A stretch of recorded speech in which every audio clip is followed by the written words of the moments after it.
부처님 전생이야기 본생경 제36회. 오늘은 본생경 2권 37가지 이야기 중에서 10번째 칼라카의 관계에 대해 소개해 드리겠습니다.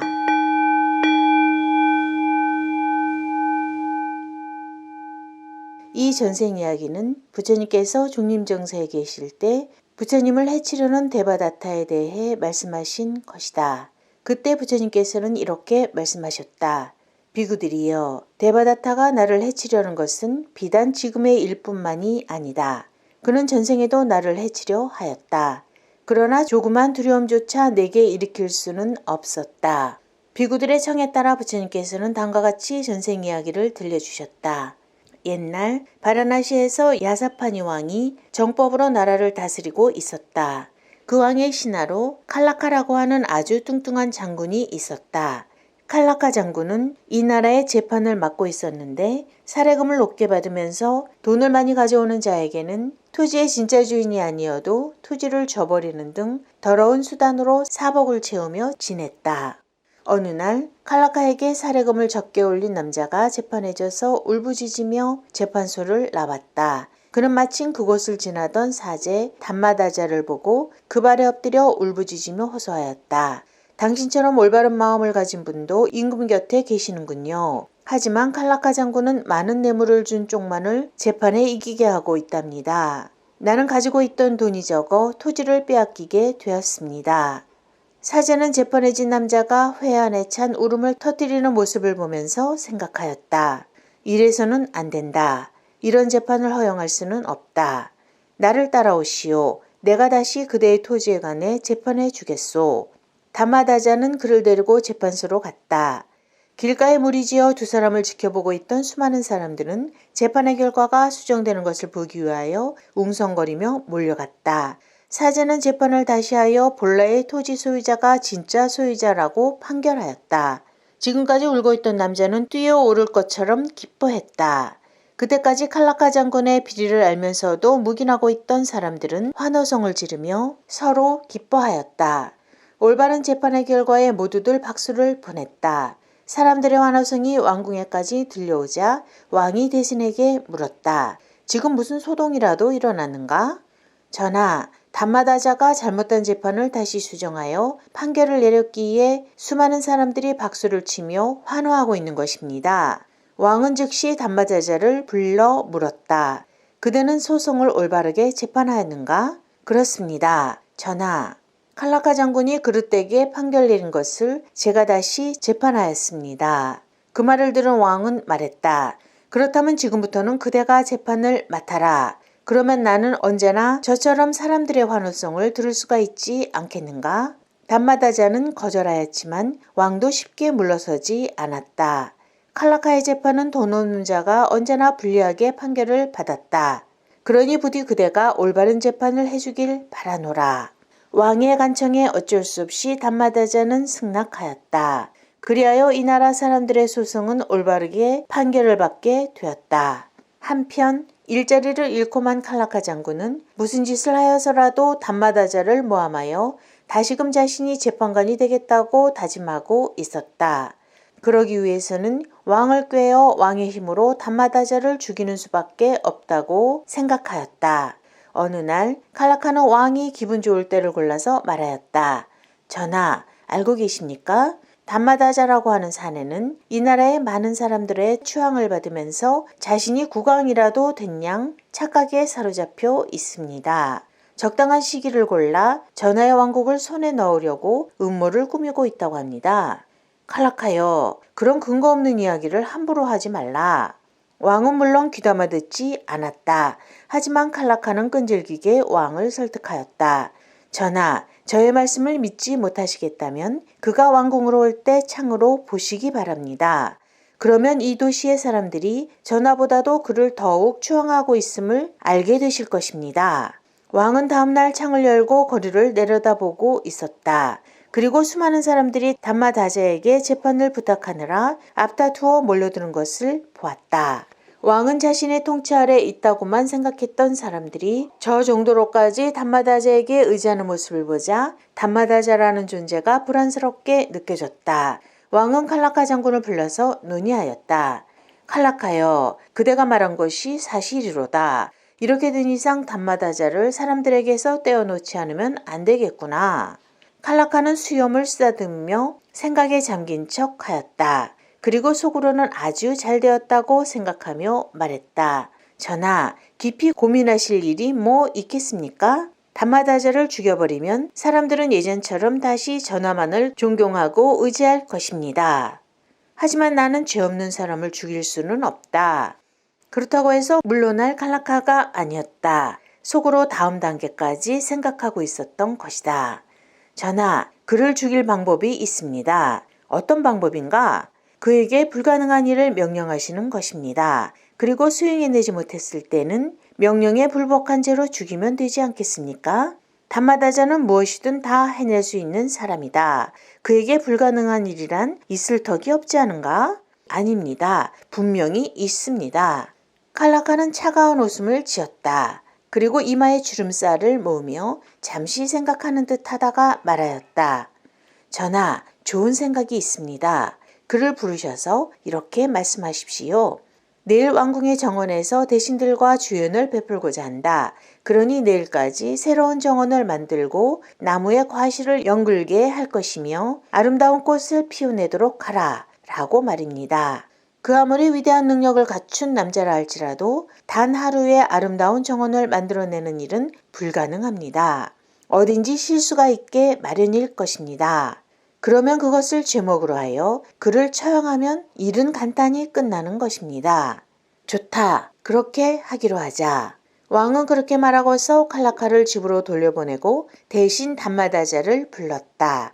아무것도 알지 못하는 담마다자는 특별히 왕의 비유를 맞추려고 하지 않았다. 분주해 보이는 그를 보고 왕은 언짢은 표정으로 명령하였다. 담마다자여, 그대는 재판하느라 아주 바쁜가 보구나. 하지만 오늘은 그대에게 부탁할 일이 있다. 나는 내일 사람을 모아서 정원에서 주연을 베풀 생각이다. 하지만 지금 있는 정원에서가 아니라 새로이 만든 정원에서 놀고 싶다. 내일까지 왕궁 정원 남쪽에 아름다운 정원을 만들도록 하라. 이 명령을 지키지 않으면 그대는 살아남지 못할 것이다. 급히 정원을 만들라는 명령을 받은 담마다자는 지금까지 재판하느라 바빠서 왕의 안부 여쭙는 일도 게을리하여 왔음을 생각해냈다. 그리고 재판을 맡지 않아서 높은 사례금을 받을 수가 없어진 칼라카가 자신을 원망하고 있음을 추측해내었다. 저 칼라카가 왕과 자신의 사이를 이간질하고 게다가 자신을 죽이려고까지 왕에게 주정하고 있다고 생각하니 담마다자는 비탄에 사로잡혀 견딜 수가 없었다. 정원을 만들지 어떨지 자신은 없습니다만 여하튼 해보겠습니다. 전하. 무리인 줄 알면서도 조용히 대답하고 집으로 돌아왔다. 담마다자는 밥을 먹고 나서 피곤한 몸을 침상에 눕혔다. 대체 어찌해야 좋을까? 창가에 빛나는 달을 무심코 바라보다 시시각각 흘러가는 시간이 야속하게 느껴졌다. 금방 날이 밝아올 터인데 어서 정원을 만들지 않으면 어쨌거나 왕궁에 정원을 만들러 가야겠다고 결심하였다. 그때 제석천의 도르자가 뜨겁게 달아올랐다. 제석천은 인간 세상에 무슨 일이 일어났는가 의아하여 이리저리 살펴보다가 담마다자가 비탄에 잠겨있기 때문임을 알았다. 제석천은 하늘에서 내려와 정원을 만들러 가려고 준비하는 담마다자의 침실로 들어갔다. 현명하신 재판관이여, 이 깊은 밤중에 어디로 가려고 그리 분주하십니까? 담마다자는 깜짝 놀라 물었다. 당신은 대체 누구시오? 나는 하늘의 신 제석천이요. 제 하소연을 들어봐 주십시오. 제석천이시여. 임금께서 내일까지 정원을 만들라고 명하셨습니다. 그래서 지금 정원을 만들러 가려는 중입니다. 기다려보시오. 지금부터 정원을 만들다니 가당키나 한 소리요? 내가 난다나 동산이나 시탈라타 동산같이 아름다운 정원을 만들어 주리다. 정원을 만들 위치나 알려주시오. 담마다자는 뜻하지 않은 구조의 손길이 너무나 고마워 깊이 고개 숙였다. 왕궁의 정원 남쪽에 만들고자 합니다. 그 말을 듣고 난 제석천은 그대로 모습을 감추었다. 다음날 아침 일찍 담마다자가 왕궁의 정원으로 가보니 그곳에는 하룻밤새 훌륭한 정원이 완성되어 꽃들이 만발해 있는 것이 아닌가? 분명 제석전께서 만들어 주셨도다. 단마다자는 왕이 기침하는 것을 보고 말하였다. 전하, 명령을 받자와 정원을 모두 만들었습니다. 부디 살펴봐 주십시오. 왕은 단마다자의 안내를 받으며 그 정원을 둘러보았다. 붉은색 울타리로 에워싸여 있는 정원에는 근사한 막루가 달린 높은 문이 있었으며 그 문을 빠져나가니 가지가 휠 정도로 풍성하게 열매가 달린 과실나무가 자라 있었고 색색깔의 꽃들이 눈을 어지럽혔다. 정원을 본 왕은 단마다자의 불가사의한 힘에 놀랐다. 그리고 자신은 언제고 그에게 왕위를 빼앗길 것임에 틀림없다는 생각을 한층 굳혔다. 더욱 커가는 공포심을 억누르며 칼라카 장군을 불러들였다. 단마다자는 내 말대로 하룻밤새에 훌륭한 정원을 만들어 놓았다. 이번에는 어떤 것을 명령하는 것이 좋겠는가? 좀 더 어려운 것을 생각해 보기로 하시지요. 7가지 보물이 가득 찬 연못을 만들도록 하면 어떻겠습니까? 그것 아주 좋은 문제로다. 왕은 다시 단마다자를 불러서 명령하였다. 단마다자여, 정원은 훌륭하게 만들었다만 이번에는 이 정원에 걸맞는 7가지 보물로 장식된 연못을 만들도록 하라. 만약 만들어내지 못하면 그대는 살아남을 수 없음을 명심하라. 단마다자는 자신을 끝내 죽이고 싶어하는 왕의 마음을 알면서도 대답하였다. 일단 만들어는 보겠습니다. 그는 이번에야말로 왕의 손에 꼼짝없이 죽게 되었다고 생각하고 있는데 또다시 제석천이 그의 침실로 내려왔다. 단마다자가 공경에 처해 있는 것을 알고 제석천은 말했다. 그렇다면 오늘 밤 안으로 그 정원의 7보배의 연못을 만들어 주리다. 다음날 아침 단마다자가 왕궁의 정원으로 가보니 근사한 연못이 눈에 띄었다. 가까이 다가가 자세히 보니 연못에는 100여 곳의 목욕탕이 있으며 수많은 물줄기가 흘러내리는 가운데 오색 찬란한 연꽃이 피어 있어 그것은 마치 제석천의 난다나 동산에 있는 연못과도 같았다. 그는 왕을 정원으로 안내하여 7보배의 연못을 보여주었다. 왕은 연못을 보면서 그 자리에서 또 다른 명령을 내렸다. 단마다자여, 나는 만족스럽기는 하지만 이 정원과 연못에 모두 어울리는 상아로 만든 나의 작은 궁전이 있었으면 한다.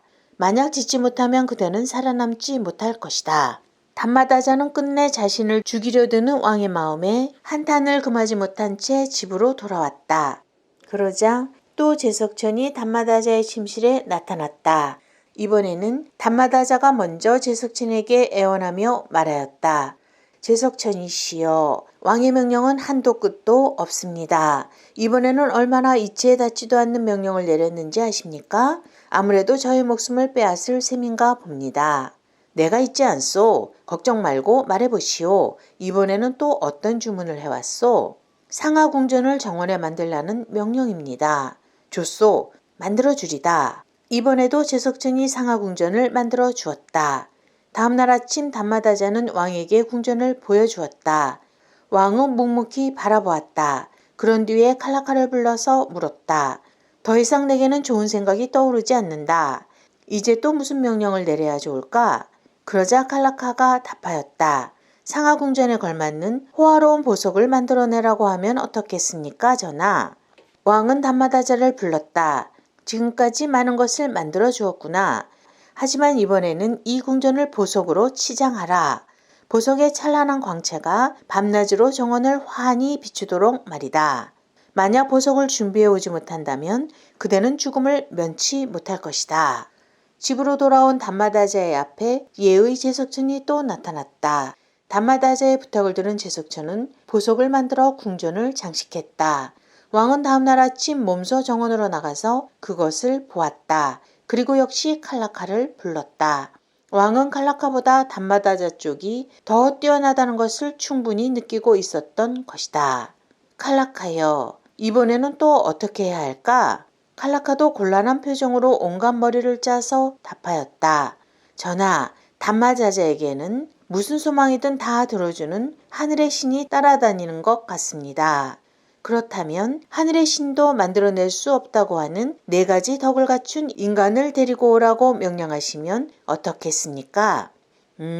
왕은 잠시 생각해 보았다. 하지만 하늘의 힘을 빌려 단마다자가 왕위를 빼앗을지도 모른다고 생각하니 불안감이 커져갔다. 결국 그를 죽이지 않고서는 안심할 수가 없다고 생각하여 왕은 다시 담마다자를 불러 명령하였다. 그대는 나를 위해 내가 바라는 모든 것을 다 들어주었다. 그런데 이번에는 하늘 세계와도 같은 이 정원을 지키기에 적당한 4가지 덕을 갖춘 사람을 데리고 오너라. 그대의 목숨이 달린 일이다.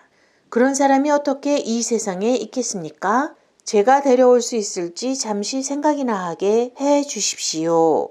담마다자는 그렇게 답하고 나서 왕 앞을 물러나왔다. 집으로 돌아와서 지금까지 행한 일들을 물끄러미 생각해 보았다. 그리고 이번에는 꼼짝 못하고 죽게 되었음을 알고 마음속으로 각오하였다. 그날 밤에는 제석천도 나타나지 않았다. 제석천은 만들어낼 수 있는 것은 전부 다 내게 만들어 주었다. 그러나 아무리 위대한 능력을 지닌 신이라 해도 4가지 덕을 갖춘 인간을 만들어낼 수는 없다. 왕이나 칼라카의 손에 죽기보다 차라리 깊은 숲에 들어가 자살하고 말리라. 담마다자는 그렇게 결심하고서 가족들에게 작별을 고하지도 않고 몰래 집을 빠져나와 숲속으로 들어갔다. 깊은 숲의 거대한 나무 아래에 앉아 양손을 무릎 위에 올려놓고 2눈을 감았다. 그리고 가만히 자신이 살아온 일생을 돌이켜 보았다. 그대로 아무것도 먹지 않고 물도 마시지 않고 오직 죽기만을 기다렸다. 제석천은 담마다자가 죽으러 산속으로 들어간 것을 하늘에서 내려다보고 있었다. 어떻게든 그를 구해야겠다고 생각하고서 사냥꾼의 차림으로 담마다자에게 나타났다. 지금까지 아무런 고통도 모른 채 풍요롭게 지내오신 분 같아 보이는데 어찌하여 이런 나무 아래에 앉아 계시는 것입니까? 사냥꾼의 말을 듣고 담마다자가 말하였다. 지금까지 정말로 평온하고 아무런 부족함도 모른 채 살아오기는 하였습니다. 하지만 이제는 인간 세상을 떠나 나무 아래에 앉았습니다. 인간의 일생에 대해 생각해 보고 있는 중이지요. 어찌하여 이런 곳에 앉아 계시는지 그 이유나 말해 주십시오. 임금께서 4가지 덕을 갖춘 정원지기를 데리고 오지 않으면 나를 죽이겠다고 하셨습니다. 그런 사람이 있을 리가 없지요. 사람의 손에 죽느니 숲속에서 홀로 죽음을 맞이하는 편이 낫겠다고 생각하고서 이리로 온 것이랍니다. 그 말을 듣고 사냥꾼이 엄숙하게 말하였다. 담마다자여, 나는 제석천이다. 그대를 위해 왕의 명령을 모두 들어주었다. 하지만 4가지 덕을 갖춘 인간은 나로서도 만들어낼 수가 없다. 그런데 그대가 모시고 있는 왕에게는 이발사가 있다. 그는 창타판이라고 하는 사람으로 4가지 덕을 갖추고 있다고 들었다. 그 이발사를 데리고 가는 것이 어떻겠는가? 이렇게 가르쳐 준 뒤에 제석천은 하늘로 떠나갔다. 담마다자는 즉시 숲을 나와서 왕궁으로 향하였다. 왕궁에 도착하니 마침 창타판이도 와 있었다. 담마다자는 창타판이의 손을 잡고 말하였다. 창타판이여, 그대는 4가지 덕을 갖춘 사람이라고 들었는데 사실입니까? 누구에게서 그런 말을 들었습니까? 제석천이 일러주셨습니다.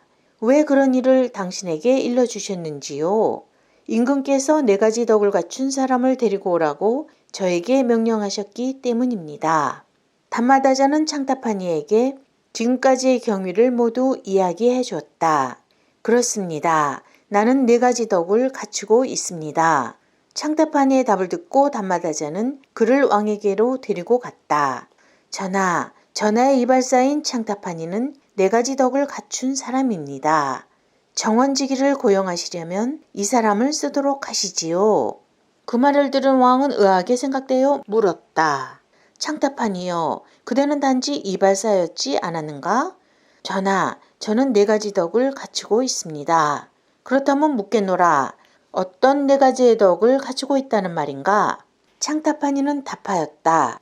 전하, 저는 질투심이 없습니다. 술을 마시지 않습니다. 그리고 인간에 대해 헛된 애정을 품지 않습니다. 원언과 증오심도 저는 전혀 가지고 있지 않습니다. 그 말을 들은 왕은 말했다. 창타판이여, 그대는 어떻게 질투심을 품지 않게 되었는지 말해보라. 창타판이가 답하였다. 저는 전생에 왕이었습니다. 수많은 왕비를 버리고 오직 한 여인만을 사랑하였습니다. 하지만 깊이 사랑하면 할수록 질투가 깊어지고 있는 내 자신을 깨닫고 2번 다시 여인을 사랑하지 않으리라 다짐하였습니다. 그런 까닭의 질투심은 이제 저에게 남아있지 않습니다. 왕이 다시 물었다. 창타파니여, 어째서 술을 마시지 않게 되었는가? 창타파니가 씁쓸한 표정으로 답하였다. 전생의 왕이었을 때의 일입니다. 술에 취해서 고기가 먹고 싶어졌습니다. 유리스가 그날은 고기가 다 떨어졌다고 말했지요. 하지만 그가 무릎에 안고 있던 그 아들의 목을 쳐서 그 고기를 요리하게 하여 먹어버린 일이 있습니다. 그 죄가 너무나 끔찍하고 무서워 저는 두 번 다시 술을 먹지 않으리라 결심하였습니다. 왕이 다시 물었다. 그렇다면 어째서 인간에 대해 헛된 애정을 품지 않는다는 말인가? 창타파니는 먼 과거를 상기하는 듯 지그시 허공을 바라보다가 답하였다. 전생에 내 아들에게 악업이 깃들어 있었습니다. 그 아이는 나쁜 병에 걸려 열을 펄펄 내며 신음하였습니다. 끝내는 온몸에서 불덩이가 마구 터져 나왔답니다. 하지만 그때 그곳에는 한 방울의 물도 없었지요. 비탄스러웠던 것은 그 아이를 향한 애정이 끊어지지 않았기 때문이지요. 애정이 없었더라면 이런 비탄도 없었을 것이라 생각했습니다. 나는 두 번 다시 인간에 대해서 애정을 품지 않으리라 결심했습니다. 그러자 다시 왕이 물었다. 그렇다면 어째서 원한과 증오심을 가지고 있지 않은가? 옛날 저는 자비심을 수행하며 하늘에서 오랜 세월을 지냈었습니다. 그 결과로 사람을 증오하거나 분노하는 마음을 품지 않게 되었습니다. 창타파니가 자신의 4가지 덕을 모두 말하자 왕은 깊이 감동을 받았다. 그리고 곁에 있던 신하와 뭔가 상의하고 나서 결단을 내리는 듯 호령하였다. 칼라카여, 담마다자는 4가지 덕을 갖춘 사람을 내게 데리고 왔다. 나는 바른 행위를 한 담마다자를 죽일 수 없다. 그때 왕 곁에서 시중 들고 있던 대신과 바라문들이 일제히 일어서서 큰 소리로 외쳤다. 칼라카 장군, 그대야말로 가난한 사람들에게 엄청난 사례금이나 걷어들이면서 부정한 재판을 일삼았던 자다. 그대는 돈줄이 막히자 올바른 담마다자를 모함하여 죽이려 하였다. 그리고 많은 신하들은 힘을 합하여 칼라카의 손발을 묶고 큰 몸뚱이를 질질 끌어서 왕궁 밖으로 내던졌다. 그리고 돌과 막대기로 칼라카를 실컷 두들긴 다음에 그가 숨이 끊어지자 쓰레기 더미에 내버렸다. 부처님께서는 이렇게 전생 이야기를 말씀하시고 나서 덧붙여 이르셨다. 그때의 그 칼라카 장군은 지금의 저 데바다타요, 현명한 이발사는 지금의 사리불이며 저 담마다자는 바로 나였다.